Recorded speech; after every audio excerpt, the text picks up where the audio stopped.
नमस्कार, बहुत स्वागत है आपका। आप देख रहे हैं यूपी मांगे उत्तर और मैं हूं आपके साथ विवेक शुक्ला। आप उत्तर प्रदेश में रहते हैं तो आपको ये पता ही होगा कि हमारा यूपी देश में क्षेत्रफल के हिसाब से चौथे स्थान पर यानी चौथे स्थान पर आता है जनसंख्या के लिहाज से, लेकिन पहले नंबर पर है। यूपी अगर एक देश होता तो जनसंख्या की दृष्टि से विश्व में 6वें स्थान पर होता।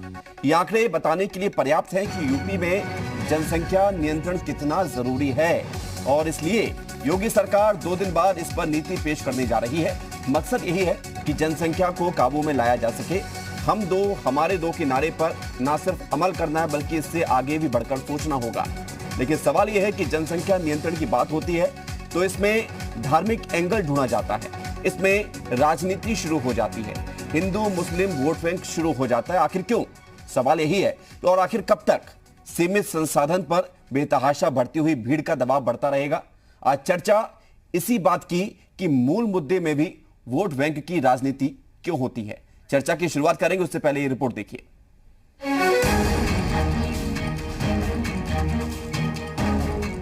आबादी के हिसाब से भारत के सबसे बड़े सूबे यानी उत्तर प्रदेश में जल्द ही जनसंख्या नियंत्रण नीति आने जा रही है। यूपी की योगी सरकार 11 जुलाई को विश्व जनसंख्या दिवस के मौके पर उत्तर प्रदेश की जनसंख्या पर लगाम लगाने के लिए ये नीति पेश करेगी। इस नीति की बड़ी बात ये होगी कि ये 2021 से 2030 तक के लिए प्रस्तावित है, यानी इन 10 सालों में यूपी की जनसंख्या के नियंत्रण के अलावा हर वर्ग को ध्यान में रखते हुए विशेष लक्ष्य तय किए गए हैं। लोगों में जनसंख्या के प्रति जागरूकता आए और डिजिटल हेल्थ मिशन के द्वारा नवजातों, किशोरों और बुजुर्गों के लिए विशेष कार्यक्रम चलाने का लक्ष्य रखा गया है। इस नीति को लेकर सीएम योगी ने प्रेजेंटेशन देख लिया है। बेहतर सुविधाएं देने के लिए जनसंख्या नियंत्रण जरूरी है, ये कहा गया है। नीति का मकसद तो साफ है, लेकिन चुनावी साल में सरकार के फैसले पर राजनीति होना कोई बड़ी बात नहीं है। जनसंख्या नियंत्रण नीति पर विपक्ष इसे दूसरे चश्मे से देख रहा है। विपक्ष को लग रहा है कि इस तरह के मुद्दे से सरकार लोगों का ध्यान भटकाना चाहती है और 4.5 साल में सरकार कुछ नहीं कर पाई है। उत्तर प्रदेश में भारतीय जनता पार्टी की सरकार को 4.5 साल हो गए हैं। 4.5 साल में भारतीय जनता पार्टी ने कोई काम नहीं किया, क्योंकि अब चुनाव आ गया है। अब जनता के साथ झूठे वादे लेके आ गए। अब फिर कहने लगे कि अभी हम ये बनाएंगे कानून, वो बनाएंगे कानून। मतलब बनाएंगे, मैंने 4.5 साल में क्या किया वो नहीं बताएंगे। इसके मतलब जनता को धोखा देना और जनता को सपने दिखाना, यही भारतीय जनता पार्टी का काम है। सवाल ये है कि ये राष्ट्रीय विषय भारतीय जनता पार्टी राष्ट्रीय स्तर पर इसकी पहल क्यों नहीं करती? राष्ट्रीय स्तर पर इसकी व्यापक चर्चा, इसको लेकर प्रबंध क्यों नहीं किया जाता? लोगों को जागरूक क्यों नहीं किया जाता? भाजपा के नेता सिर्फ और सिर्फ अपनी सुविधा अनुसार प्रदेशों में इन विषयों को उलझाना चाहते हैं। ये बहुत ही गंभीर विषय है। मुख्यमंत्री जी, आप अपनी तरीके से इसका मजाक मत उड़ाइए। कांग्रेस पार्टी चाहती है जनसंख्या नियंत्रण हो, इसमें कोई दो राय नहीं। उधर बीजेपी इस नीति को समय की आवश्यकता और आने वाले समय में उपयोगी बता रही है। साथ ही सामाजिक संतुलन के लिए भी इस नीति को जरूरी बताया जा रहा है। उत्तर प्रदेश में अब एक नई जनसंख्या नीति की आवश्यकता है, क्योंकि पुरानी जनसंख्या नीति समाप्त हो चुकी है और उत्तर प्रदेश में मातृ मृत्यु दर हो या शिशु मृत्यु दर हो, इसको कम करने के लिए नई जनसंख्या नीति में ठोस और प्रभावी उपाय किए जाएं। उत्तर प्रदेश सरकार इसके लिए प्रस्ताव कर रही है और जो अलग अलग समुदायों में जनसंख्या का असंतुलन है, जनसंख्या की अलग तरह से बढ़ोतरी है, उसको भी कैसे नियंत्रित किए जाए, इस तरह के प्रस्ताव नई जनसंख्या नीति में आएंगे। नई जनसंख्या नीति उत्तर प्रदेश की जनसंख्या को एक सही दिशा में लेकर के जाए। उत्तर प्रदेश की एक नई जनसंख्या नीति आने वाली है और नई जनसंख्या नीति के दूरगामी परिणाम आने वाले समय में दिखाई पड़ेंगे। उधर पॉपुलेशन कंट्रोल पर आने जा रही नीति पर संत समाज खुश है, तो मौलाना कह रहे हैं कि नीति तो ठीक है, लेकिन ये किसी वर्ग विशेष को टारगेट करके नहीं बनाया जाना चाहिए। देखिए, जहाँ तक के कानून की बात है कि जनसंख्या नियंत्रण कानून है, बेशक सब चाह रहे कंट्रोल होना चाहिए, मगर खास तौर से किसी मजहब को अगर से टारगेट करके ये कानून बनाया जा रहा है तो मेरे ख्याल से बिल्कुल होना चाहिए। क्योंकि बेशक ये आज का नारा नहीं है, हमने जब से होश संभाला तब से ये आवाज आ रही है कि हम दो हमारे दो, मगर इसके ऊपर अमल इसलिए नहीं हो सकता है क्योंकि प्रैक्टिकल मुमकिन नहीं हो सकता है। बहुत ही सराहनीय मतलब ये उन्होंने अपील किया है, लेकिन इसका असर हमारी समझ से जनता पर कम पड़ेगा।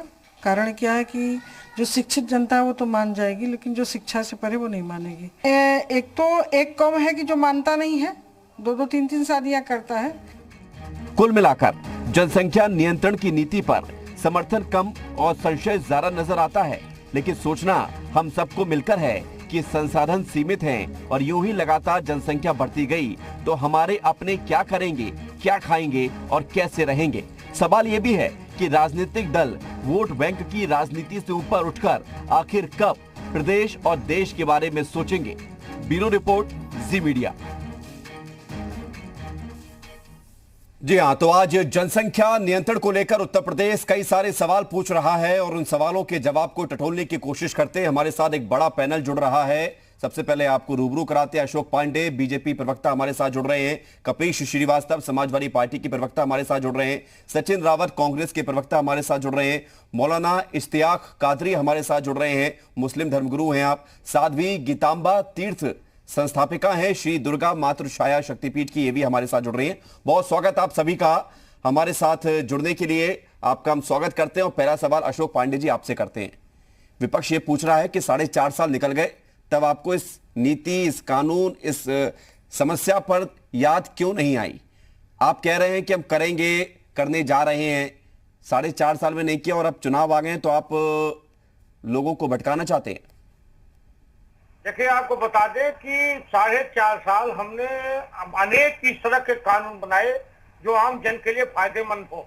हमने जिस तरह से तलाक का बिल पूरे देश में आया, ये भी एक कानून, जिस तरह से हमने अभी कानून बनाया लोगों को धर्मांतरण के विरुद्ध, जो हम धर्म जिस लब जिहाद चल रहा था, ये भी तो जनता के फायदेमंद था। हम लगातार जनता के फायदे के लिए मैं कानून बना रहे थे, लेकिन विपक्ष इस फायदे को अपने कायदे के लिए इसका लगातार मजाक उड़ाता रहा है।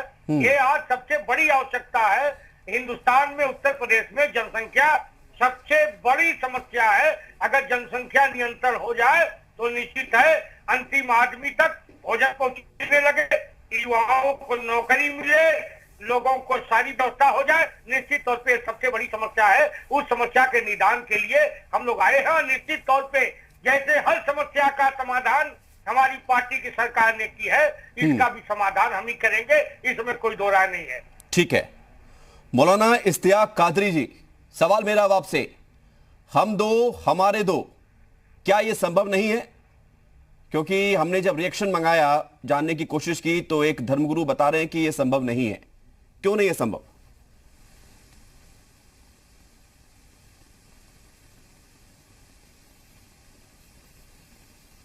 मानना है कि बच्चे जो पैदा होते हैं वो अल्लाह पैदा फरमाता है, हमारे बस में वो नहीं है। नंबर 1। नंबर दो आपके पहले नंबर की बात पूरी सुन नहीं पाए तो हम चाहेंगे आप दोबारा से पहले नंबर से शुरुआत करें। मौलाना साहब दोबारा से बोलिए। पहला नंबर मेरा ये है कि देखिए, ये चीज हमारा ईमान ये है, हमारी शरीयत के अंदर हमारे हाथों में नहीं है। सुनिएगा तवज्जो के साथ, ये जिसको जितना रब चाहता देता है। बहुत से लोग ऐसे हैं उनके पास बच्चे ही नहीं हैं, और आजादी से लेकर के आज तक जितने भी जनगणना हुई हैं उनके अंदर हमारी आबादी जहां पहले थी वहीं आज भी है। हमें बदनाम किया जा रहा है कि हम आबादी बढ़ाते हैं। नंबर 2, अगर देश कोई कानून बनाता है तो हम देश के कानून के साथ चलते हैं, देश के कानून का स्वागत करते हैं। बिल्कुल, हम ये कहना चाहेंगे अशोक पांडे जी करके बहुत ज्यादा गौरव फिक्र के बाद सबको मौका मिलेगा एक एक करके। मौलाना साहब, आपकी सारी बातें, अरे भाई पहले आप बदलिए, और जो सियासत आप करते हैं। नहीं मौलाना साहब, मौलाना साहब, हम दो हमारे दो क्यों नहीं? क्या शरीयत में ये लिखा है बकायदा? और देश शरीयत के हिसाब से चलेगा या कानून के हिसाब से चलेगा, संविधान के हिसाब से चलेगा? एक मिनट अशोक पांडे जी रुक जाइए। देश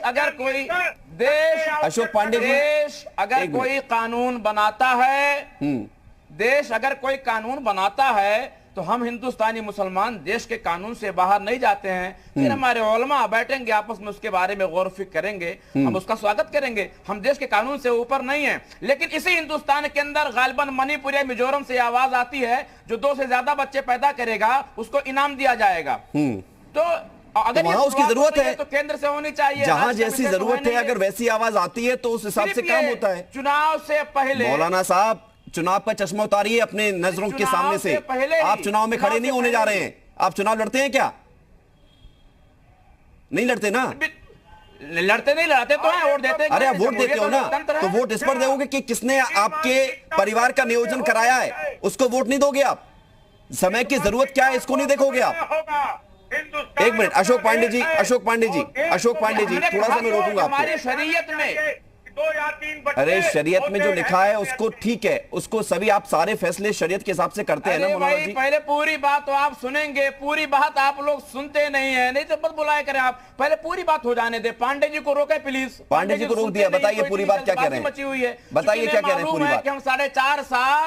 हम 4.5 साल हमने सिर्फ और सिर्फ हिंदू मुस्लिम की राजनीति किया। अरे राजनीति नहीं है, राजनीति आप ढूंढ रहे हैं इसमें। अशोक पांडे जी आप प्लीज रुक जाइए, आपकी वजह से पूरी डिबेट ड्रेन हो रही है। अशोक पांडे जी थोड़ा सा रुक जाइए। साध्वी गीतांबा तीर्थ जी, साध्वी गीतांबा तीर्थ जी, क्या हम दो हमारे दो और सबके दो, प्लीज हम दो हमारे दो और सबके दो, ये सोच एक वर्ग ही संभालेगा क्या? ठेका हिंदुओं ने ले रखा है या दूसरे धर्मों ने ले रखा है? प्लीज सुन लीजिए, हम मौलाना जी रहते हैं। मौलाना जी आ रहा हूं मैं आपके पास, क्योंकि बाकी मेहमानों की भी राय लेनी है। मौलाना जी आपके पास ही आऊंगा मैं। साध्वी जी बोलिए। जी विवेक जी, मेरे यहाँ ये बहुत ही स्वागत योग्य है हम दो हमारे दो। लेकिन रह गई बात कि ये कौम मानने को तैयार ही नहीं कि हम दो हमारे दो। तकलीफ इनके ही बच्चों को होगी, क्योंकि अपने बच्चों को विकास नहीं दे पाएंगे, अपने बच्चों की शिक्षा नहीं दे पाएंगे, अपने बच्चों को उसकी इच्छा के अनुसार कपड़ा नहीं पहना पाएंगे। और ये बस खाली जनसंख्या बढ़ाने की बहादुरी नहीं है, उनको शिक्षा दीक्षा देने की बहादुरी है, उनको संस्कार देने की बहादुरी है, उनको आगे बढ़ाने की बहादुरी है। तो इसमें इनको ये सोचना चाहिए कि जो बोल रहे हैं कि हमारी शरीयत में ऐसा है, तो शरीयत से थोड़ा ऊपर उठ करके अपने कल्याण के विषय में भी सोचना चाहिए। जैसे हम लोग हर चीज धर्म ग्रंथों पर ही नहीं चलते हैं, जो हमारे अपने विचार है समाज के लिए उस पर भी चलते हैं। तो मौलाना जी को थोड़ा उस पर भी आगे आने चाहिए। ऐसा नहीं कि बस खाली हम शरीयत पर ही चले। ये हमारे लिए कानून नहीं है, ये मेरे लिए एक नीति बनाई गई कि हम धर्म पर चले। धर्म का मतलब यह है कि हम अपने बच्चों को भी अच्छा संस्कार दे सके, अच्छी शिक्षा दे सके, अच्छा उनको कम से कम अच्छे अच्छे कपड़े पहना सके, उनको अच्छे से हम पाल सके। इसलिए सरकार ले आई है, तो इसका स्वागत करना चाहिए, न कि इसका खिलाफत करना चाहिए। ये तो गलत है। मौलाना जी के लिए हम कहते हैं कि गलत बोल रहे हैं, ऐसा इनको नहीं बोलना चाहिए। ठीक है, मैं लौटूंगा, आपके पास भी आऊंगा, मौलाना जी के पास भी जाऊंगा। लेकिन कपिल श्रीवास्तव जी, अब सवाल यह है कि मौलाना ये कह रहे हैं कि उनकी शरीयत में नहीं लिखा है, तो अगर बीजेपी की बात वो नहीं मानेंगे, सरकार की बात नहीं मानेंगे, तो क्या आप समझाएंगे उनको जाकर? भाई समझिए, देश की इस वक्त जरूरत यही है कि हम अपनी जनसंख्या को कंट्रोल में करें। ये तो स्थिति क्या है? और ये सवाल मैं आपसे इसलिए कर रहा हूं क्योंकि आपके सांसद भी इसी तरह की कोई बात कहते हैं। देखिए, बहुत सीधी सी बात है कि समाजवादी पार्टी का अपना एक रुख, और हम चूंकि प्रवक्ता सपा के हैं तो हम अपने पार्टी का रुख आपसे कह सकते हैं। मैं तो सीधी एक बात कह रहा हूं कि देखिए, जनसंख्या की जो समस्या है वो आज से नहीं है, देश जब आजाद हुआ तब से है, और इस पर नीति होनी चाहिए, इसमें कहीं दो राय नहीं। मैं तो एक बात कह रहा हूं ना कि ये जनसंख्या की नीति पूरे देश में एक जैसी नहीं। विवेक भाई, मैं इसलिए कहना चाह रहा हूँ कि चूंकि मैं एक विधि का छात्र रहा, आज भी विधि को ही एक्सरसाइज कर रहा हूँ, और इन एडवोकेट भी मैं आपको कह रहा हूं कि ये समवर्ती सूची का विषय है, इसमें केंद्र सरकार को कानून लाना चाहिए, और उससे पहले एक ड्राफ्ट, ये रफ ड्राफ्ट तैयार कर लें, सर्वदलीय बैठक के अंदर इस ड्राफ्ट को ले आए, और जो संशोधन आए, अगर उन्हें लगता कि नहीं होने चाहिए तो उनको करके वो ड्राफ्ट पेश करें और विधेयक के रूप में उसको लेकर के आए, और उसको बाद में एक्ट बना दें। इसमें समाजवादी पार्टी को कोई गुरेज नहीं। लेकिन इसमें कपिल जी, आपने संविधान की बात कही है, मैं भी थोड़ा सा पढ़कर आया हूं। 1976 में 42वां जो संविधान में संशोधन हुआ था, वो ये अधिकार देता है केंद्र और राज्य को कि वो परिवार नियोजन और जनसंख्या नियंत्रण को लेकर अपने हिसाब से नीति बना सकते हैं। केंद्र को लाना चाहिए, आपकी ये बात सही है, इसको लेकर हम अशोक पांडे जी से सवाल भी कर लेंगे। लेकिन अगर राज्य लेकर आ रहा है तो समस्या क्या है? नहीं, कोई समस्या नहीं। अभी तो ये ड्राफ्ट सामने नहीं है। अभी तो विधि आयोग के पास है, वो अपना ड्राफ्ट तैयार कर रहे हैं और ये अभी तो रुई न सूत दुल्हन से मुकव्वा चल रहा है। मैं तो एक बात कह रहा हूँ कि कानून तो पूरे देश में एक जैसा है, चाहे वो हिंदू पे भी लागू होगा, मुसलमान पे भी लागू होगा, सिख पे भी लागू होगा, ईसाई पे भी लागू होगा, हर धर्म, हर जाति, हर वर्ग पे लागू होगा। कानून तो कानून होता है। लेकिन एक चीज ये है कि देखिए, कानून में भी चूंकि हम लोग आप जब अच्छा विधि को जानते हैं तो हमारे लिए तो और अच्छा हो गया डिस्कशन। मैं तो सिर्फ एक बात कहता हूँ कि ये हम सारे लोगों को पढ़ाया गया है कि कब ऑर्डिनेंस लाएंगे और कब विधेयक लाएंगे। तो चीज ये है कि जब सरकार आपको 5 साल मिली थी, आप विधेयक ला सकते थे, तो आप विधेयक नहीं लाए। अब आप जाते जाते एक ड्राफ्ट आपने विधि आयोग को दिया, उसको आप जो है बिना किसी पटल पे रखे, बिना उस पर डिस्कशन के आप उस विधेयक तो लाएंगे नहीं, आप ऑर्डिनेंस लाएंगे। और उसके बाद ये मालूम है सबको कि इसकी वैधता सिर्फ 6 महीने की होती है। तो ये नीति बननी चाहिए, साहब गोई से बनना चाहिए। मतलब आपको टाइमिंग को लेकर समस्या है, लेकिन कपिल श्रीवास्तव जी टाइमिंग को लेकर समस्या नहीं है। ये विधेयक लाना है, अब से एक विशेष सत्र जारी कर दें, ठीक है, और माननीय योगी, लेकिन कपिल श्रीवास्तव जी आप यहाँ पर तो बात अच्छी बता रहे हैं, सब कुछ ठीक है आपकी बातों में, लेकिन आपके पार्टी के सांसद ये कहते हैं, जो बात मौलाना साहब कह रहे हैं वही बात वो भी दोहराते हैं। शफीकुर रहमान बरकती वो भी यही कहते हैं। उनके नहीं, जो उनके शरीयत में लिखा वो कहते हैं।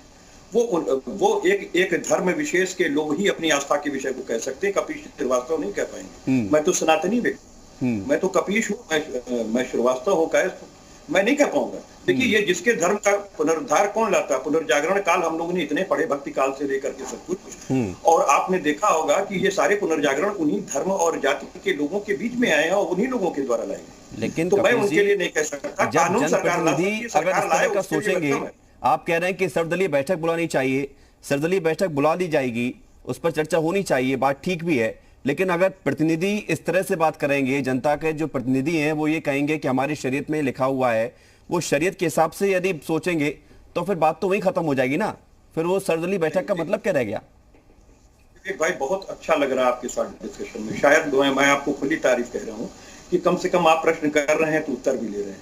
मैं आपको सीधी एक बात कह रहा हूँ कि देखिए, वर्क साहब जनप्रतिनिधि जरूर हैं, लेकिन खुद वो एक इस्लाम धर्म को मानने वाले अनुयायी हैं। वो शरीयत की बात कर रहे हैं, वो अपनी बात कर रहे हैं, लेकिन वो कानून नहीं है। कानून से बढ़कर कोई नहीं है, राष्ट्रपति जी भी नहीं है, राष्ट्रपति जी ही अधिग्रहण वो करते हैं कानून, उसके बाद सूचित हो जाता है। लेकिन मैं एक बात आपको देखिए, बहुत साफ गोई से मैं अपनी बात रख रहा हूँ, और इसमें हमको नहीं लगता कि भारतीय जनता पार्टी को कोई तकलीफ होनी चाहिए। अभी मोदी सरकार को 3 साल है, और मैं तो ये कहता हूँ कि इस पॉलिटिक्स को छोड़ करके, क्योंकि अगर आपको वाकई एक देश के लिए एक नीति लानी चाहिए, और अनुच्छेद 44 के अंदर नीति निर्देशक तत्व में ही इसकी जनसंख्या नीति की बात है, तो मैं तो ये कह रहा हूं कि भाई आप राष्ट्रीय नीति बनाइए, हम सारे लोग इसमें शामिल। सचिन रावत जी, आपका क्या कहना है? मैं लौटूंगा आपके पास। विवेक भाई, एक मिनट के लिए, 1 मिनट, ठीक है। मैं तीसरी चीज आपको कह रहा हूं। देखिए, उत्तर प्रदेश में अगर योगी सरकार इस बात पे काम की होती कि जन जागरण अभियान हम कैसे करें, कैसे लोगों तक शिक्षा पहुंचाएं, तो ये सारी चीजें खुद ही मुमकिन हो जाती। मैं इसलिए कह रहा हूं कि हमारा राज्य 25वां नंबर पर है साक्षरता के मिशन में। तो समस्याएं बहुत है कपिल जी, ये बात ठीक है, क्योंकि उसके बिना होनी चाहिए। 35वें नंबर पर है साक्षरता में, स्थिति जो सामने आती है वो किसी से छुपी हुई नहीं है, लेकिन इसके आगे होगा क्या? क्या हम इसको इस तरह से ही देखते रहें? क्या हम चुनावी चश्मे से देखते रहें सरकार के हर फैसले को? इसको मैं लौटूंगा लेकर। सचिन रावत जी, प्रतिक्रिया आपकी रहेगी, उसके बाद मुझे ब्रेक पर जाना होगा। क्या आप क्या सोचते हैं इस नीति को लेकर? देखिए विवेक जी, भारतीय जनता पार्टी आज की डेट में, भारतीय जनता पार्टी को यह नहीं पता है कि हम आगे के समय आगे की नीति कैसे और कब बनाएंगे। जब 4.5 साल हो गया योगी आदित्यनाथ जी की सरकार को, तब आप जनसंख्या नियंत्रण की बात कर रहे हैं। आपको आज वैक्सीनेशन की बात करनी चाहिए कि 3rd वेव जो आने वाली है, कि उत्तर प्रदेश में लोगों को वैक्सीनेशन कैसे लगे। अरे तो इसकी चिंता हो रही है ना, सबसे ज्यादा उत्तर प्रदेश में वैक्सीनेशन लगा है पूरे देश में। कर रहे हैं। देखिए विवेक जी, योगी आदित्यनाथ जी की सरकार हमेशा ध्रुवीकरण की राजनीति को बढ़ावा देती है। मैं आप लोग इसमें कैसे देख लेते हैं ध्रुवीकरण? सचिन रावत जी, कांग्रेस पार्टी के नेता स्वर्गीय संजय गांधी जी ने 7 सूत्री कार्यक्रम में एक सूत्री कार्यक्रम जनसंख्या नियंत्रण का भी था। हाँ, उस पर विवाद भी काफी हुए थे, जबरन नसबंदी के आरोप लगाए गए थे उस समय। तब इनको जनसंख्या नियंत्रण की बात करते हैं। देखिए विवेक जी, राष्ट्रीय पटल पे जनसंख्या मुझे ब्रेक पर जाना है सचिन रावत जी, होना चाहिए, राष्ट्रीय पटल पे इसकी चर्चा होना अब ये आपने अपनी नीति पर सवाल खड़ा कर दिया कि जब इंदिरा गांधी जी ने, संजय गांधी जी ने 7 सूत्री कार्यक्रम में इसको लेकर रखा, ये बात किसी से छुपी हुई नहीं है, बात सही कह रहे हैं आप, फिर भी आप कंट्रोल नहीं कर पाए। अशोक पांडे जी, ब्रेक पर जाना होगा मुझे, उसके बाद आपसे सवाल का जवाब लेंगे हम। और मौलाना इश्तियाक कादरी भी हमारे साथ लगातार बने हुए हैं, हालांकि वो कह रहे हैं कि शरीयत में नहीं है हम दो हमारे दो, लेकिन अगर शरीयत में नहीं है तो क्या देश हम भूल जाएंगे? हम ये भूल जाएंगे कि हमारे देश में लिमिटेड संसाधन के ऊपर कितनी बेतहाशा वृद्धि हो रही है जनसंख्या की? हम ये सब भूल जाएंगे और हम दो हमारे दो सिर्फ एक धर्म पर लागू नहीं होगा, ये सब पर लागू होना चाहिए, इसको लेकर कानून बनना चाहिए। लगातार हम चर्चा कर रहे हैं जनसंख्या नियंत्रण को लेकर। उत्तर प्रदेश में नीति आने जा रही है 2 दिन बाद, 11 जुलाई को योगी सरकार इस नीति को पेश करेगी और लगातार हमारे साथ खास मेहमान जुड़े हुए हैं। अशोक पांडे जी, अब सवाल मेरा आपसे रहेगा, बातें उठ रही है कि क्या आपकी जो मंशा अब यूपी में जनसंख्या नियंत्रण को लेकर नीति लाकर लोगों को बताने की है, केंद्र में भी आपके पास सरकार है, आपकी सरकार है, तो हम दो हमारे दो ये कानून क्यों नहीं बना रहे आप लोग? देखिए, निश्चित तौर पे प्रदेश को भी अधिकार है, संविधान में संशोधन होकर दिया गया है। मेरा ये मानना है जनसंख्या नियंत्रण से हमें कौन सा फायदा होगा? जनसंख्या नियंत्रण से प्रदेश की जनता को, देश की जनता को फायदा होना है और हम सबको वक्त के साथ बदलना होगा। मेरा ये मानना है कि धर्म राजनीति से बड़ा राष्ट्र हित है, भारत माता का हित जरूरी है। हमारे यहाँ तो हिंदू धर्म में 1 लाख पूत 1.25 लाख नाती, और हमारे यहाँ तो 100 बच्चे, कृष्ण अपने माँ बाप के 8वें बच्चे थे। लेकिन जब इस देश को जिसे प्यार है, निश्चित तौर पे उसने तय किया। आज लगभग लोग, पढ़ने लिखे लोग सुधरने लगे हैं, हिंदू हो, मुसलमान हो, सिख, पठान हो, वो मानने लगे हैं कि सबसे बड़ा खतरा इस देश को जनसंख्या से है। जनसंख्या नियंत्रण रहेगा तो रोजगार भी मिलेगा, पैसा भी मिलेगा, भोजन भी मिलेगा, रोटी भी मिलेगी, मकान भी मिलेगा, लंगोटी भी मिलेगी। वरना जनसंख्या बढ़ेगी तो लंगोटी भी छिन जाएगी। इसको हर हिंदू मुसलमान को समझना चाहिए। तो 4.5 साल में ये नीति क्यों नहीं आई, ये सवाल बार बार विपक्ष पूछ रहा है, इसका जवाब क्या है? देखिए, 4.5 साल हम उत्तर प्रदेश या देश के विकास के लिए ही कानून बनाते रहे। कौन सा कानून ऐसा है जो हमने अपने फायदे के लिए बनाया? हमने मुस्लिम समाज की महिलाओं को जिस तरह से पूरे विश्व में कहीं तलाक नहीं था, लेकिन हिंदुस्तान में चिट्ठी से, पत्री से, टेलीफोन से तलाक हो जाता था। हमने तलाक कानून को किया। उत्तर प्रदेश में धर्मांतरण की आड़ लेके जिस तरह से लव जिहाद एक, अच्छा अशोक जी, के रूप में, ठीक है, यानी कि आपने कानून तो बनाया है, ये बात दिख भी रहा है, लेकिन धर्म का आदमी देश के 11 राज्यों में, खाली मुस्लिम भाइयों के लिए नहीं है। अशोक पांडे जी, एक सवाल हो मेरा, उसके बाद बाकी मेहमानों के पास जाऊंगा मैं। देश के 11 राज्यों में हम दो हमारे दो की नीति लागू है। जो इसको फॉलो नहीं करते हैं उनको या तो सरकारी नौकरी नहीं मिलती है, या तो चुनाव में वो खड़े नहीं हो सकते हैं, या उनको और दूसरी सरकारी सुविधाएं नहीं मिलती हैं। उत्तर प्रदेश में भी यही नीति होगी या इससे कुछ हटकर होगी? निश्चित तौर पे जनसंख्या को नियंत्रण पर एक अच्छा कदम अब बनेगा और उत्तर प्रदेश सरकार बनाएगी, और निश्चित तौर पे युवाओं को रोजगार मिले और उस तरह के लोग चुनाव न लड़ पावे जो 2-3 से ज्यादा बच्चे पैदा कर रहे हैं। निश्चित तौर पे उत्तर प्रदेश के हित में, जनता के हित में ही कानून नहीं, हित तो है, इसमें कोई दो राय नहीं है, जनता ही का हित है, क्योंकि जनसंख्या कम होगी तो संसाधन बढ़ेंगे, लोगों के पास ज्यादा संभावनाएं होंगी। मौलाना जी, अब सवाल इस बात का, भले ही शरीयत इसकी इजाजत नहीं देता हो कि आप नियोजन अपनाएं, परिवार को नियोजित करें, लेकिन मौजूदा दौर में जरूरत तो इसकी महसूस होती है। आप लोग सोचते हैं इस बात पर, कभी मंथन होता है, आपस में चर्चा होती है कि जनसंख्या पर काबू पाना चाहिए? आपसे लोगों से बातचीत होती है इसको लेकर, जनसंख्या कम करो?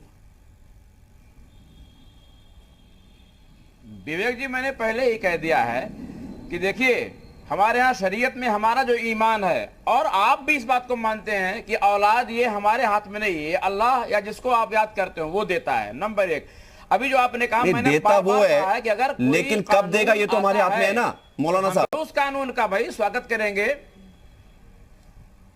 नहीं, बिल्कुल हमारे हाथ में नहीं है। आप कैसी बात कर रहे हैं? हमारे अरे हाथ में कैसे है? आप गजब बात कर रहे हैं, आप तो नॉन प्रैक्टिकल बात कर रहे हैं। मैंने आपसे कहा कि देना ना देना ईश्वर के हाथ में है, लेकिन कब देना है ये तो हमारे हाथ में है ना। आप और कितने देना ये तो हमारे हाथ में है। आप प्रैक्टिकल सुन लीजिए। अरे आप प्रैक्टिकल सुन लीजिए भाई। विवेक जी सुनिए, बाराबंकी में अभी 1 महीना पहले एक हमारी हिंदुस्तानी बहन को 3 बच्चे एक साथ पैदा हुए हैं। क्या कहेंगे आप? इस पर तो जा ही नहीं रहा हूं मैं। एक साल में 4 बच्चे पैदा हुए हैं और रिकॉर्ड तो गिनीज बुक में 7 बच्चों तक का है। हम 2 हमारे 2 में 3 हुए ना आखिर ये। अरे मौलाना साहब, तो आप बताइए, एक बार में 3 बच्चे हो जाए उसमें किसी का दोष नहीं है, लेकिन एक व्यक्ति एक बार में 1 बच्चा पैदा करके 7 बार में वही 7 बच्चे पैदा कर रहा है, तो क्या दोष नहीं है? क्या उस व्यक्ति के हाथ में नहीं है? विवेक जी, इसे मालूम हुआ कि हमारे हाथ में नहीं है, हम लाख जतन कर लें, हमें सुविधाएं बढ़ानी चाहिए। लेकिन फिर मैं कहता हूं कि अगर कोई कानून आता है तो हम स्वागत करेंगे। मौलाना साहब, मतलब कानून के हंटर से ही आप लोग मानेंगे? गौरव फिक्र करेंगे हम तो। कानून के हंटर से ही मानेंगे आप लोग? सामाजिक जो स्थिति दिख रही है उससे नहीं मानेंगे? नहीं, हमारी आप एक ही बात कोट कर रहे हैं। मैं कह तो रहा हूं कि हम हिंदुस्तानी मुसलमान, आप बताइए हम देश के कानून से कहां ऊपर जाते हैं? नहीं, जाना नहीं पड़ेगा ना, जा नहीं सकते ना। आज ही हाईकोर्ट ने टिप्पणी कर दी है केंद्र सरकार को लेकर कि यूनिफॉर्म सिविल कोड पर चर्चा हो, इस पर इसको लेकर बातचीत आगे बढ़े। लेकिन बात आप क्या कोई भी नहीं आ सकता, ना सिर्फ मुस्लिम, हिंदू भी नहीं आ सकता, सिख भी नहीं आ सकता। लेकिन मौलाना साहब, सवाल इस बात का है कि शरीयत भले ही इसकी इजाजत नहीं देता हो, लेकिन हम आंखों से जो देख पा रहे हैं, क्या हम उसको भी नहीं देखेंगे? एक बार में कितने बच्चे पैदा होंगे ये भले ही इंसान के हाथ में ना हो, लेकिन बच्चे कितनी बार पैदा करने हैं ये तो इंसान के हाथ में है। मैं यही तो मैं बता रहा हूं विवेक जी आपसे कि जिस तरह ये आपके बस में नहीं है, आप जानते हैं तो बच्चों से क्या होगा? ये हमारा हिंदुस्तान जो मुल्क भ्रष्टाचार का मुल्क है, ये जो लोग जिनकी लड़कियां पहली पैदा हो जाएंगी वो दूसरे लड़के को पेट में चेक करके कत्ल कर देंगे। अच्छा, मार डालेंगे। आप जिस हिंदुस्तान को भ्रष्ट मुल्क बता रहे हैं, जिस हिंदुस्तान में रहते हैं, उसको आपको चिंता हो रही है बेटी बचाओ बेटी पढ़ाओ जो कानून चलता है, जो सरकार की योजना चलती है, ये तब भी चल रही जब ये कानून नहीं है, और ये आगे भी चलेंगी जब कानून आ जाएगा। तो बेटियों की चिंता आप छोड़ दीजिए। कानून बनाने वालों ने लखीमपुर खीरी में एक औरत की इज्जत को तार-तार किया सत्ता पाने के लिए। अरे आप कहीं की रोड़ा वो उस पर चर्चा भी कर लेंगे, वो उसकी लेकर चर्चा भी हुई है। वो घटना निंदनीय है, घोर निंदनीय है, घोर निंदनीय है।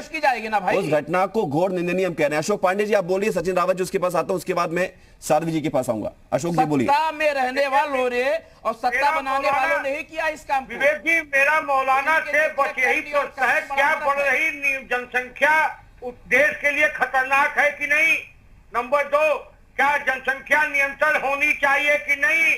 देश से जिसे है प्यार, वो कैसे करेगा इनकार? बैठे हैं, इन चीजों का जवाब मौलाना दे दे। ठीक है मौलाना साहब, जवाब दीजिए, तुरंत दीजिए।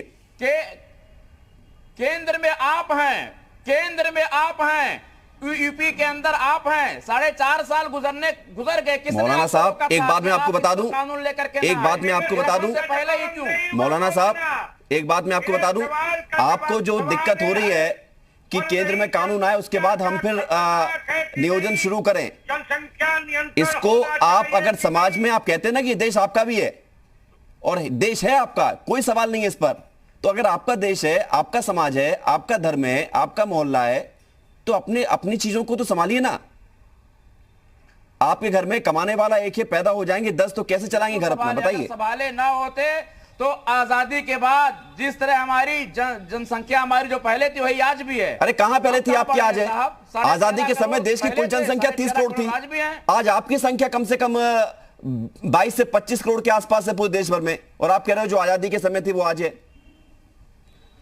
चलिए आपने माना तो 22 से 25 करोड़, लेकिन 1 अरब कौन हुआ? हम भी बड़े साहब क्या? सब बड़े ना। अरे कानून अशोक पांडे जी क्या कह रहे हैं? सभी बड़े हैं, तो सब अब रुक रहे हैं ना, आप रुकने को तैयार नहीं है, आप रुकने को तैयार नहीं है, सब तो रुक गए हैं, आप रुकने को तैयार नहीं है। साध्वी गितम्मा जी, ठीक है अशोक पांडे जी आ रहा हूं, साध्वी गितम्मा जी, क्या ये सोच ही इस मामले को इस तरह से पॉलिटिक्स में ले जाता है कि एक वर्ग कहता है कि हमारा धर्म, हमारी शरीयत इसको इजाजत नहीं देता है, और इसके बाद फिर राजनीति होती है और फिर वोट बैंक, उसके बाद यही हश्र है कि आज तक कानून नहीं बन पाया इस पर। अफसोस हो रहा है विवेक जी, मौलाना जी के विचारों पर बहुत ही अफसोस हो रहा है। इनको जरा सा भी ये समझ नहीं है कि ये एक तरह से अपने परिवार को खंडहर में ढकेल रहे हैं। इनको खाने को नहीं चाहिए लेकिन बच्चा पैदा होना चाहिए, इनको पहनने को नहीं चाहिए लेकिन बच्चा पैदा होना चाहिए, बच्चों को शिक्षा नहीं देनी लेकिन बच्चा पैदा होना चाहिए। अरे भगवान, बच्चा पैदा करके आप क्या करोगे? जो ना कोई नंगा घूम रहा है, ना कोई भूखा घूम रहा है। अरे बहुत नंगे घूम रहे हैं, खाना खिलाना सब घूम रहे हैं। अरे महाराज, आप पहले बाहर तो निकलिए। गलत बोल रही हैं आप पहले, आपका भरोसा, आप गलत आप बोल रहे हो, आप गलत बोल रहे हो। आप बाहर निकलो, एक एक घर में 4-4, 6-6 बच्चे सड़क में भीख मांग रहे हैं। आप निकलिए तो देखिए, तो औरतें मजबूर हो रही हैं अपने शरीर को बेचने के लिए। आप बाहर निकलिए मौलाना जी, आप समाज से बाहर निकलिए, अपने आप को जरा सा देखिए समाज में कितना आपका तबका गिरता जा रहा है। इसको आप देखिए। एक मुंह देखते हैं मगर कमाने वाले दो हाथ अरे विवेकानंद जी क्या कहे थे? आप मौलाना साहब, जी नहीं, अगर आप विवेकानंद जी के मार्ग पर चलते ना तो आप मनुष्य हो जाते। ठीक है, अरे बड़ा अच्छा नाम आपने लिया। साध्वी जी, लौट रहा हूं आपके पास। विवेकानंद जी के मार्गों पर सचिन रावत जी, आप लोग ज्यादा महान कोई नहीं होता। ठीक है मौलाना साहब, मैं आऊंगा आपके पास एक सवाल को लेकर, लेकिन उससे पहले सचिन रावत जी कुछ कहना चाह रहे हैं, उनसे सवाल करते हैं। सचिन जी, ये बात ठीक है कि कांग्रेस की सरकार में, इंदिरा सरकार में परिवार नियोजन और जनसंख्या को नियंत्रण करने के लिए पहल हुई, सबको पता है। उस पहल में कितने आरोप लगे ये भी सबको पता है। आरोपों पर मैं नहीं जाऊंगा क्योंकि शुरुआत अच्छी होती है तो उसकी अच्छी बातें करना चाहिए। सवाल इस बात का है कि जो उम्मीद आज आप सरकार से कर रहे हो, वो उम्मीदें आपकी सरकार में पूरी क्यों नहीं हुई? आपकी सरकार ने 2 बच्चों का कानून क्यों नहीं बनाया?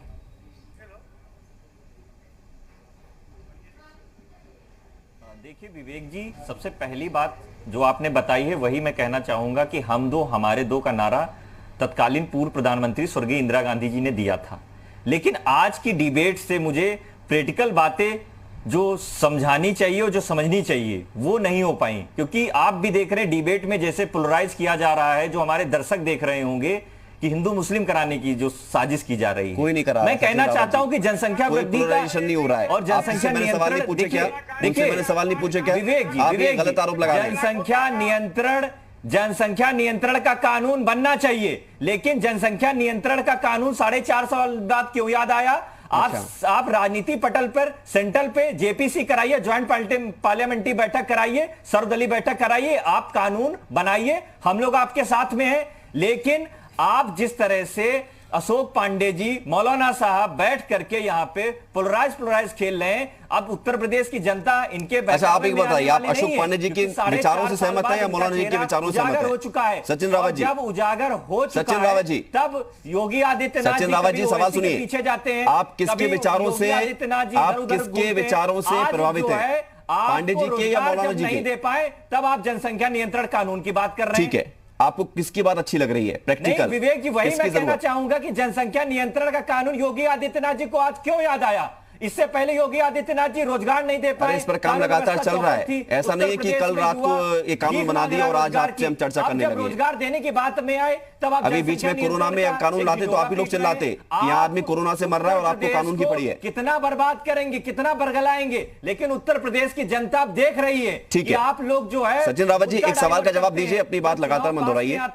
कपिल जी के पास भी जाऊंगा, आडंबर फेंक देते हैं उसमें उत्तर प्रदेश। सचिन रावत जी, कितना भी पोलराइज, मौलाना सही या पांडे जी सही? पोलराइज नहीं होने वाली है। सचिन पांडे जी, मौलाना सही या पांडे जी सही? मौलाना सही या पांडे जी सही? अपनी राग अलाप रहे हैं, अशोक पांडे साहब अपना राग अलाप रहे हैं। आपको किसकी राग अच्छी लग रही है? आपको किसकी राग अच्छी लग रही है? नहीं, हमें तो जनसंख्या नियंत्रण पे ठोस कानून बनाने की आवश्यकता है कि लगातार युवा रोजगार नहीं युवाओं को मिल पा रहा है। तो करिए ना इसका स्वागत। फिर आप किंतु परंतु क्यों लगाते हो कि अभी क्यों नहीं, पहले क्यों नहीं, पहले क्यों नहीं था, आप क्यों कर रहे हैं? स्वागत करिए इसका, और आपके पास अच्छे विचार हो तो वो सरकार को साझा करिए कि इस इंप्लीमेंटेशन में इसको और जोड़ दीजिए, एड ऑन कर दीजिए। के बाद में एक ढिंडोरा पीटने से क्या होता है? आप सेंट्रल में रखिए ना। ठीक है, अशोक पांडे जी जवाब दीजिए, उसके बाद कपिल श्रीवास्तव जी आपके पास, फिर मौलाना जी आपके पास। चुनाव पास में है, सिर्फ उसके बाद मेरा मानना है कि इनके पास कोई जवाब नहीं है। इंदिरा गांधी ने इमरजेंसी लगाया, लोकतंत्र का गला घोटा, जबरन नसबंदी शुरू की। पूरा देश खड़ा हुआ ये उसके बताइए, खिलाफ। ये और बताइए, बाहर से आज उन्हें आपको फेंका। क्यों याद आ रहा है? नियत आप साफ उत्तर होनी प्रदेश के चाहिए। युवाओं को कोई आयोग भी घोषित पार्टी कर देते की हैं। अशोक पांडे जी, बात कर रहे हैं। जनसंख्या अरे नियंत्रण आप पे अशोक पांडे जी, करना चाहिए, लेकिन 15 ये 15 अगस्त 2019 को प्रधानमंत्री नरेंद्र मोदी ने लाल किले से जनसंख्या नियंत्रण को लेकर बात कही थी। तौर पे इस तरह का कानून आएगा। अशोक पांडे जी, कानून आएगा, कब आएगा? यही तो इंतजार कर रहे हैं सभी लोग। इस चर्चा में बैठे हुए सभी लोग कह रहे हैं कि कानून ले आइए आप। चल रही है जिस पर ये डिबेट है, और निश्चित तौर पे जनसंख्या नियंत्रण होना सबसे महत्वपूर्ण चीज है। जिस तेजी के साथ जनसंख्या बढ़ी है वो देश के लिए खतरनाक है। और ज्वालामुखी के मुहाने पर हम पहुंच गए। सर, इतनी अच्छी बातें अगर आप बता रहे हैं, सबको पता है, लेकिन केंद्र के कानून के बिना आप नीति बना सकते हैं राज्य में, लेकिन आप किसी को मना नहीं कर सकते हैं कि 2 बच्चों से ज्यादा पैदा मत करिए वरना आपको राज्य से बाहर निकाल देंगे। बताइए, ऐसी नीति आने वाली है आपकी क्या? देखिए, नीति इस तरह की जरूर होगी कि ताकि लोगों को जनसंख्या नियंत्रण करना ही पड़े। और जनसंख्या नियंत्रण तो जन जागरण करके भी किया जा सकता है कि जनसंख्या। अरे जन जागरण चल तो रहा है, बचपन से हम सुनते आ रहे हैं, हम दो हमारे दो, हमारी शादी हो गई और हमने भी एक बच्चा पैदा कर लिया। ये दुर्भाग्यजनक है। लेकिन लोग अभी भी अगर उसको उस तरह से मान रहे हैं कि इसको कानून जब तक नहीं आएगा तब तक नहीं फॉलो होगा, तो फिर समस्या यहीं आ जाती है। और सभी के लिए है, ये सिर्फ एक वर्ग के लिए नहीं है। जो भी व्यक्ति ये सोच रखता है कि क्या होता है, 2 नहीं तो 3 हो गए, 4 हो गए, 5 हो गए, हालांकि अब सोच बदल जरूर रही है, ये बात सही है आपकी, लेकिन अभी बहुत कुछ करना बाकी है। कपिल श्रीवास्तव जी, सवाल यही है कि अब समय, आप इसको लेकर भले ही 4 सवाल और उठा लें, क्योंकि चुनाव भी 2022 में है और विपक्ष में है, तो सवाल उठाना कोई नई बात नहीं और बड़ी बात नहीं, और उठाना भी चाहिए, लेकिन समर्थन करेंगे सरकार का और कुछ और विशेष सुझाव देंगे? विवेक भाई, मैं इसलिए कह रहा हूं कि देखिए, इतनी गहरी नीति पर हम लोग बात कर रहे हैं और एक कानून लाने की बात कर रहे हैं। तो जब कानून की बात कर रहे हैं तो कई पॉइंट्स ऐसे होते हैं जिनको चेकआउट कर लेना बहुत जरूरी होता है। कभी मैं नहीं चाहता कि डिबेट इधर से उधर जाए, क्योंकि वाकई ये एक ऐसी नीति है जिस पर वाकई अंदरूनी तौर पर नीचे तक जाकर के गहन चिंतन करना चाहिए। मैं आपको एक बात कह रहा हूं कि जैसे मान लीजिए, अगर योगी जी एक कानून लेकर के आते हैं, बिहार से एक कानून आ जाता है, पंजाब से एक कानून आ जाता है, सबके कानून कहीं ना कहीं डिफर करेंगे। मैं एक बात कह रहा हूं कि मान लीजिए कि सकारात्मक और नकारात्मक 2 तरीके से किसी के ऊपर एप्लीकेशंस लादे जाते हैं, दायित्व दिया जाता है और अधिकार और कर्तव्य होते हैं। ये तीनों चीज कानूनों से मिलते हैं। मैं एक चीज पूछना चाहता हूँ, देखिए अभी अशोक जी ड्राफ्ट नहीं है, इसलिए ज्यादा कवायद हम आप नहीं कर सकते इसमें, क्योंकि ये हवाई बात हो जाएगी। लेकिन अगर एक कयासबाजी पे भी बात कर लें तो आपके कई चैनलों पे जो बड़े प्रवक्ता बैठे हुए थे, उन्होंने एक बात कहा कि हम परिवार नियोजन नहीं करने जा रहे हैं, हम जनसंख्या नीति पर एक कानून। तो ये बहुत साफ सी बात हो गई। जो विवेक जी के बातों का आपने जवाब नहीं दिया, कहा पहले कुछ और फिर कह दिया कुछ। तो जब फैमिली प्लानिंग पे आप कोई कानून नहीं ला रहे हैं तो इसका मतलब ये हो गया कि आप जन जागृति, अवेयरनेस, शिक्षा, और तीसरी चीज जो सबसे बड़ी चीज है इसके अंदर कि आप ये एक लगाएंगे प्रोत्साहन के लिए कि जिसके 2 बच्चे होंगे उनको ये लाभ मिलेगा, जिनके 3 बच्चे होंगे उनको ये लाभ नहीं मिलेगा, या 3 से अधिक वालों को ये लाभ नहीं मिलेगा। इस तरह के ही कानून आप लेकर के आ सकते हैं। विवेक भाई, ये तो सही है ना जो मैं कह रहा हूँ? जो मैं कह रहा हूँ ये तो सही है ना जो मैं कह रहा हूँ? मैं इसलिए आपको कहना चाहता हूँ कि देखिए, हम क्यों कहते हैं कि केंद्रीय कानून होना चाहिए? इसलिए हम कहते हैं केंद्रीय कानून होना चाहिए कि जब हमारे यहाँ जो सर्विसेज, आप प्राइवेट में तो ये कर नहीं सकते, क्योंकि प्राइवेट में आरक्षण लागू नहीं है, उसके लिए आपको पूरा संविधान परिवर्तित करना पड़ेगा। सरकार अपनी नीतियों, जो उसके हाथ में चीजें उसी में ला सकती है। उसकी भी मांग की जा रही है सरकार और राज्य, जबकि केंद्र सरकार और राज्य सरकार की सर्विसेज अलग हैं, उनकी प्रोत्साहन करने की राशियां अलग हैं। कोई निधि मान लीजिए देना है। जी, क्योंकि समय समाप्त हो रहा है, इसलिए सीधे पॉइंट पर आते हैं। राजनीति क्यों होती है इतने महत्वपूर्ण मुद्दे पर? मैं इसीलिए कह रहा हूँ कि फिर आप केंद्र सरकार के चीजों को आप नहीं रोक पाएंगे। वो तो 3 बच्चे वाला भी लाभ ले जाएगा, 4 बच्चे वाला भी लाभ ले जाएगा। तो हम ये कहते हैं केंद्रीय कानून लाइए। और दूसरी चीज ये कहते हैं कि योगी सरकार तो शुद्ध रूप से राजनीति कर रही है, क्योंकि कोविड काल के अंदर जो इनका परफॉर्मेंस रहा है, जिस तरीके से ऑक्सीजन नहीं दे पाया, अन्य चीजें नहीं दे पाए, जिनोसाइड तक कह दिया इलाहाबाद हाईकोर्ट ने, सुप्रीम कोर्ट ने आईना दिखाया, मद्रास हाईकोर्ट ने आईना दिखाया। तो ये सब चीज पे पानी फिर जाए। महंगाई पे कोई बात ना करने पाए, 100 रुपया पेट्रोल हो गया, उसी के बाद सुप्रीम कोर्ट ने तारीफ भी की है। जिन जिक्र आप कर रहे हैं दोनों चीजें, आपकी बात भी सही है और सुप्रीम कोर्ट ने WHO की बात सही है। अगर इनकी मंशा रहती, नहीं WHO तो इसलिए अभी ऑस्ट्रेलिया के सांसद ने भी तारीफ की थी। नहीं ठीक है, नहीं वही मैं कह रहा हूँ विवेक जी, ये मैं कह दूं कि प्रधानमंत्री जी ने तो WHO का विरोध किया था कि जब उन्होंने चीन की तारीफ की थी और अमेरिका के साथ खड़ा होकर के किया था, इसलिए वो प्रमाण। ठीक है, हम वापस मुद्दे पर आते हैं कपिल जी, क्योंकि समय समाप्त हो रहा है। मौलाना साहब, अब सवाल इस बात का है कि नीति अगर आती है तो इसको स्वीकार करेंगे या इसमें भी आप देखेंगे कि हमारे शरीयत के हिसाब से क्या हो रहा है तभी इसको पढ़ेंगे आगे? अभी तो कुछ भी नहीं है।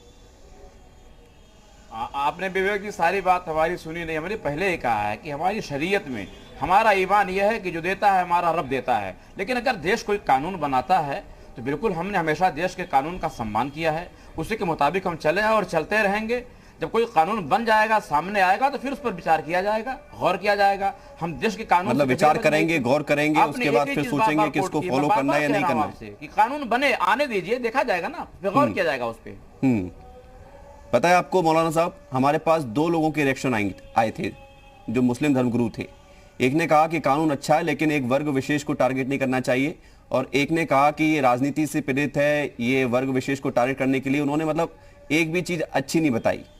हमने उस व्यक्ति की बात ली जो लोगों को समझ में आए, उस व्यक्ति की बात नहीं ली जो जबरदस्ती और इसमें नया एंगल ढूंढने की कोशिश कर रहा है। तो मौलाना साहब, अब वक्त आ गया है कि मुस्लिम धर्म में भी, मुस्लिम समाज में भी, और सिर्फ मुस्लिम समाज में धर्म में क्यों, सभी जगह, सभी धर्मों में जो लोग आगे बढ़कर आगे आए, आप लोग भी आगे आइए। आप भी हिंदू परिवारों को, लोगों को समझाइए जिन्होंने ज़्यादा बच्चे पैदा करे हैं। आप भी सिख परिवार को समझाइए, आप भी अपने लोगों को समझाइए। ये वक्त है कि नहीं है मौलाना साहब? नहीं, बिल्कुल समझाया जाता है। और हमारे यहाँ ये चीजें, हमारे यहाँ लाजिम नहीं कि आप 4 ही बच्चे पैदा करें, 5 ही बच्चे पैदा करें, वो सुविधा अनुसार है, आपकी इच्छा पर है। आप अगर पाल सकें, पोस सकें, सुविधा नहीं होती। लेकिन हकीकत यह है कि एक विशेष समुदाय को टारगेट करके ही कानून बनाया जा रहा है। अब आप इसको सुविधा जोड़ लोगे तो सुविधा और फिर उनको संभालना, दोनों में दिक्कत है। ये एक व्यक्ति विशेष के लिए सुविधा हो सकती है, लेकिन संभालना आखिरकार देश को पड़ता है, देश के संसाधनों को पड़ता है। तो देश को चाहिए कि अगर वाकई में देशवासियों से प्यार है, संसाधन बढ़ाए जाएं, जन समस्याएं खत्म की जाएं।